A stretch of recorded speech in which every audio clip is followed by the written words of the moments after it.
The United States has long been imagined as a land of opportunity, attracting millions of immigrants who are willing to provide hard work in exchange for a fair chance at economic mobility. However, this ideal collides with the harsher truth of exploitation, emotional abuse, and limitless endurance. As Vuong's narrative suggests, immigrants remain permanently vulnerable due to their language barriers and fear of retaliation. This is not a result of individual failure, but of structural inequality. This essay will argue that working immigrants in the United States are systematically exploited in ways that undermine their dignity and creates intergenerational cycles of poverty, making the American dream conditional, if not unattainable. Ocean Vuong's family was granted asylum as Vietnamese refugees and legally resettled in Hartford, Connecticut when he was 2 years old. His family spoke little English, and his mother, whom he portrays vividly in On Earth We're Briefly Gorgeous, was fully illiterate. The story reflects a broader reality. Most immigrants enter the United States with limited knowledge of their legal protections and few options for employment. As a result, many of them decide to engage in physical labor as their most immediate and accessible means of survival. Legally, these workers are not without rights. Their fundamental civil liberties, such as due process rights and equal protection, are enshrined in the Constitution, and all migrant workers are entitled to minimum wage protections, a safe work environment, freedom from discrimination, and the right to organize. Still, the gap between written rights and lived experiences is unimaginable. Vuong captures this thoroughly in his work, where he describes the body as a contract in the nail salon, a binding and unspoken agreement that requires physical degradation in exchange for survival. For many immigrants, the body is the most reliable and possibly only resource they possess, but it is slowly destroyed by the work it enables. Vuong's mother's aching back and calloused hands, along with that of countless others, functions as a living archive of poverty, as her injuries document the cost of her labor. Interestingly, over half of all nail salons in the United States are Vietnamese-owned, a trend started in the 1970s when the first wave of Vietnamese war refugees settled by working at nail salons, and newer refugees followed the same route from word of mouth. Vietnamese-owned salons would offer cheaper rates than others in the market, leading to owners paying their manicurists lower wages. The Occupational Safety and Health Administration warns that nail salon workers are constantly exposed to chemicals found in salon products that deteriorate their health over time in various ways, including respiratory illnesses, skin disorders, reproductive loss, and even cancer. Vuong claimed personal witness to this, writing that his cousin Victor, who grew up at the salon, suffered with asthma due to the harmful chemicals that settled in his developing lungs. Furthermore, national labor patterns portray that immigrants are disproportionately employed in agriculture and construction, both sectors with higher injury and fatality rates. A study revealed that 21 out of 29 fatal construction accidents in New York City involved immigrant workers or workers with limited English proficiency, a figure that is far out of proportion to their share of the construction workforce. This suggests that even within the individual sector, immigrants may be asked to perform riskier tasks than native workers. It is possible that employers who are fully aware of workers' limited linguistic skills and legal knowledge take advantage of this vulnerability for profit. Similar dynamics of exploitation can be seen in other industries as well. Korean immigrants, for instance, long relied on jobs at poultry plants as a shortcut to the United States. Immigration brokers routinely advertise these jobs, and Koreans pay $10,000 to $30,000 in fees and work for a year at poultry plants to gain permanent residency under a federal program created to fill undesirable jobs. Most participants pursue this path because they believe the United States will provide their family with better educational and economic opportunities, but the intensive manual labor required is often downplayed or obscured by brokers. Upon entering the slaughterhouses, migrants are met with working conditions that are, in one of the workers' words, like slavery. In each of these settings, the immigrant body is a primary site of exploitation, and this linkage is inseparable from the deep ethical and structural failures that govern immigrant labor in America. Oftentimes, poor treatment of immigrants is justified with the argument that such high-risk, low-wage jobs are not forced upon them but voluntarily chosen, as they are still better than the opportunities in their home countries.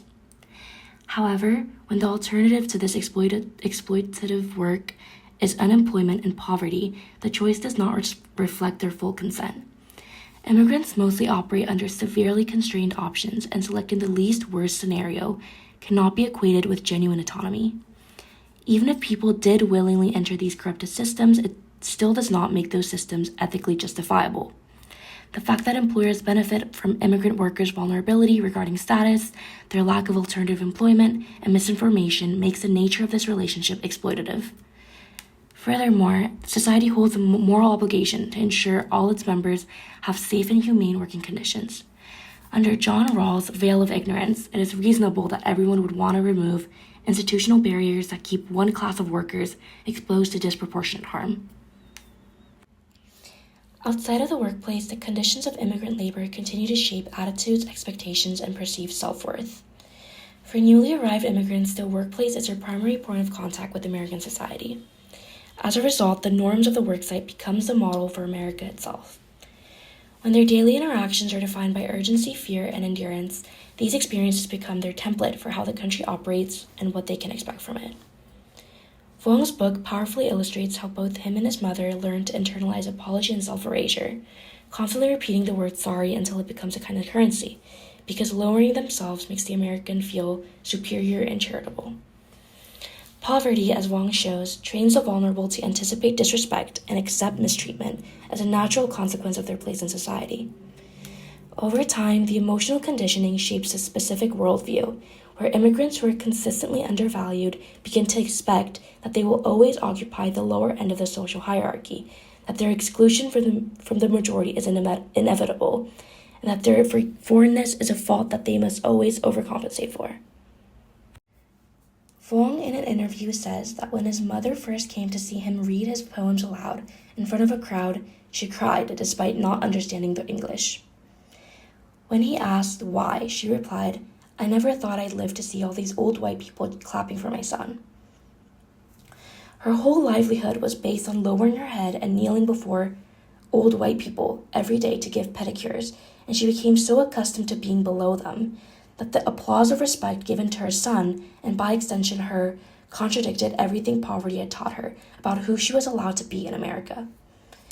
Vuong's mother's emotional reaction thus arose from a disbelief that some sort of dignity was possible even for people like her. This moment exposes the psychological effects produced by structural inequality and the truth that vulnerability for immigrants does not end at the workplace, and this attitude of poverty that workers develop follows them home and seeps into their everyday life. Within immigrant families, the effects of exploitative labor do not end with the individual worker but extends into the household, enabling generational poverty. Parents' ways of navigating the world are naturally observed and learned by their children, meaning that their attitude of poverty will also be passed on. In some cases, as in Ocean Vuong's childhood, economic constraints also push children of immigrants into the labor force prematurely, exposing them to degrading work environments that instill the emotional habits of scarcity at an early age without their parents even having to teach them. Such early encounters with exploitation normalize silence and compliance with mistreatment that will continue on to adulthood and prevent them from striving for better conditions. The dynamics of workplace mistreatment also can expand into the household in more direct ways. When immigrant workers spend most of their days being belittled and feeling powerless, the household may become the only environment where they hold any kind of authority, leading to their impatience and anger being displaced on people closest to them. This is exacerbated by the prevalence of PTSD and other mental disorders among immigrants, due to separation from their families, racial discrimination, and any trauma experienced before or during the migration process. Research supports this pattern. Parents suffering from PTSD face a higher likelihood of resorting to physical discipline and creating a cycle of abuse, and children of such parents are more likely to develop dysfunctional personalities. Furthermore, economist Jenna Curry's research on the prenatal effects of poverty also demonstrates that disadvantage towards future income and educational attainments begin even before birth, as a mother's mental and physical health will affect the child in utero. Therefore, the maternal stress, unsafe working conditions, and exposure to harmful chemicals during pregnancy that immigrant mothers experience will have lasting effects on their children's development. In this way, exploitative labor is even biologically transmitted across generations, and in the absence of structural protection, immigrant children also inherit the emotional residue of a system that demanded their parents' self-negation. The American dream often serves as hope for immigrant families that believe their hardship is temporary, motivating them to endure present suffering for future stability. Even amid exploitation, many hold on to their belief in the dream, trusting that it is delayed but not denied. Yet today, this promise is less of an attainable goal for most working immigrants and more of an excuse for a corrupted system to hide the inequality that it is built upon. The poverty rate for recent immigrants was 22.4% in 2000, compared to the 17.8% for immigrants overall and 10.2% for U.S. natives. While this statistic suggests some kind of mobility post-settlement, the lived experiences of countless immigrants reveal that such mobility is limited, uneven, and achieved at significant physical and emotional costs. A society that benefits from immigrant labor while denying those workers dignity, safety, and economic mobility cannot claim that such a system is justified because the workers' participation constitutes consent, and moral responsibility lies with the entire population of the United States that profit from the vulnerability and desperation of immigrants. For the American dream and the core values of the nation to stay alive and retain any of the ethical meaning they were created for, the country must address immigrant poverty beyond just symbolic inclusion. Until this is made possible, and immigrant workers can sustain their livelihoods without sacrificing both their bodies and their dignity, the American dream will remain accessible only to some.